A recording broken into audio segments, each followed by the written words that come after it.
Welcome back to Nick Lange's Movie Review, episode number 99. This is a reviewing a film that came out 2 years ago, and I saw this film in theaters.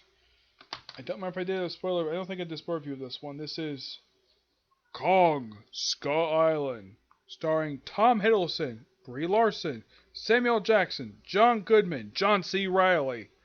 Yep, set in the 1970s, and there's many references to previous King Kong films.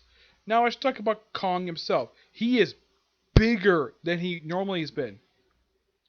His head is from the 2000. Now, this body's taken from, like, the design-wise, taken from a couple different versions of the character. Like, his head is taken from the design from the 2005 one by Peter Jackson. His body is from the 1933 version. And there's many other nods to other versions, like when he's attacked by frickin' helicopters standing on the hill. This is a nod to the 1970s version, where he's attacked by attack helicopters on top of the World Trade Center. Yep. The movie starts out with pretty much toward the end of the Vietnam War. So John Goodman's group, basically, I think it's like this group. What is the name of this group? It's I think it's, I'm trying to remember the name of the group. Yeah, they also brought this group up. The name of the group is actually in I'm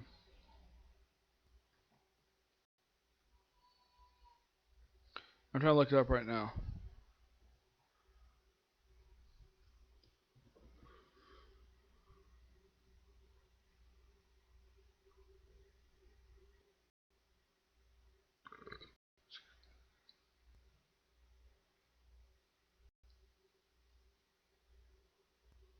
Monarch, yeah.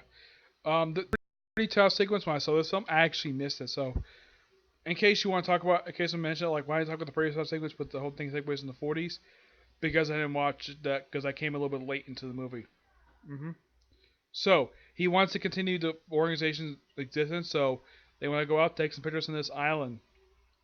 So, recruit some mercenaries, army people led by Samuel Jackson, to go to this island.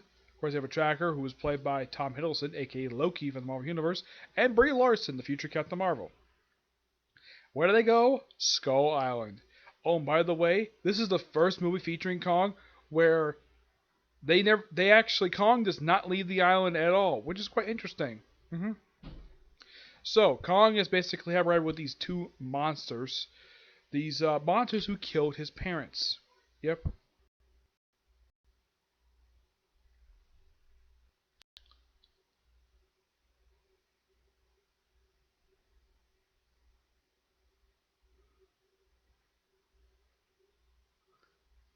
Yep. So, while basically looking for what's going on, except these series explosions, which upsets Kong.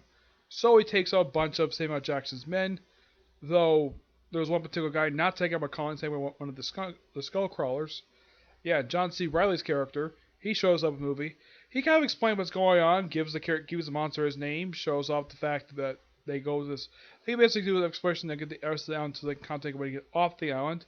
Most people who show up in the movie, except for like about 2 people actually die. Yeah. And they eventually get off the island eventually, though Kong doesn't leave the island. There's at one point in the movie where he's chained down, which I'm like, yeah, that's a nod to like the 33 version and the one from the 70s. Yep, where he's actually chained up. Here he's chained down to a ship, but it's a simple nod to that. Gotta love the references to other Kong movies. And this movie is overall really good, and it's set in the same universe as Godzilla. Yes, the Godzilla film that came out 5 years ago. I've not seen it yet. And yes, Legendary is gearing up for the rematch that people have waited 50 years for, happening next year. The film itself is really good to watch, and yes, Samuel Jackson's character does do this, and he tries to take some Kong himself, though he does later get killed by the skull crawlers, who Kong himself kills. The film itself is really good. Give this movie a 9 out of 10. It's a really fun movie to watch.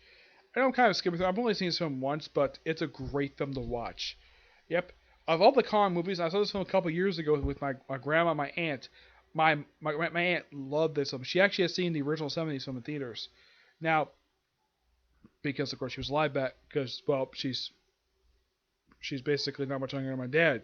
So she has seen it. I never saw it in theaters. I've seen it I never liked the 70s version at all. No, this one is more in line style with. I mean, it's set in 1975, which is like a year. Like I think it was the very same year that they had the treaty that ended the Vietnam War. Yep. But yeah, not much else to say about this movie, but it's really good. Now, my next review is for my 100th episode. Yeah, I'll be talking about the first Alien movie, the next movie review, which I'll do soon. Next review is going to be a Comic Corner, okay? Produce the next review. Bye.